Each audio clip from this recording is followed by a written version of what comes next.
This is the VOA Special English Agriculture Report. About 800 million people in Africa, Asia, and South America eat cassava. The plant is a major source of food energy and a major food security crop. It can survive in poor soil and without much water. Also, the root can stay in the ground for as long as 3 years, so it can be harvested as needed. But in East Africa, the plant is under attack. Cassava brown streak disease is a more destructive form of cassava mosaic. The mosaic has been active in East Africa for about 100 years. It limits plant growth, but brown streak can destroy a crop. The virus was identified in Uganda in 2004 and has spread fast in areas extending from Lake Victoria. So far, brown streak has not jumped to Nigeria, the world's largest producer of cassava, but it threatens more than 30 million tons a year of production in East Africa. In some areas of Uganda, rates of brown streak reached more than 85% in 2005 and 2008.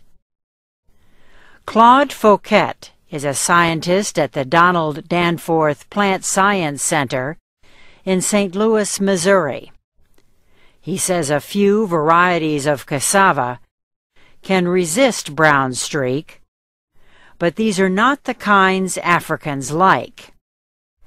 He is working to develop disease-resistant plants, but he says it will probably take 5 years. Loss of cassava crops could lead to hunger, and hunger can lead to migration and conflict. About $50 million is coming from the Gates Foundation, the Monsanto Fund, and the United States Agency for International Development. But Claude Fauquet says much more is needed to fight the disease.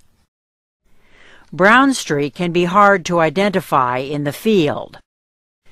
Irregular yellow spots may appear on lower leaves, but farmers sometimes do not find the disease until they cut open a cassava. If there is only a small amount of rot, the dead material can be cut away. But if the disease has progressed, the whole root is ruined. Scientists partly blame white flies for spreading the disease from plant to plant. Brown streak also spreads if farmers sell or give away cuttings of infected plants. Cassava has many food uses, but the plant is not safe to eat unless it is specially prepared. It must be processed through methods like boiling, grinding, or fermenting. A substance that can produce deadly levels of cyanide when eaten must be removed. And that's the VOA Special English Agriculture Report, written by Geraldine Watson.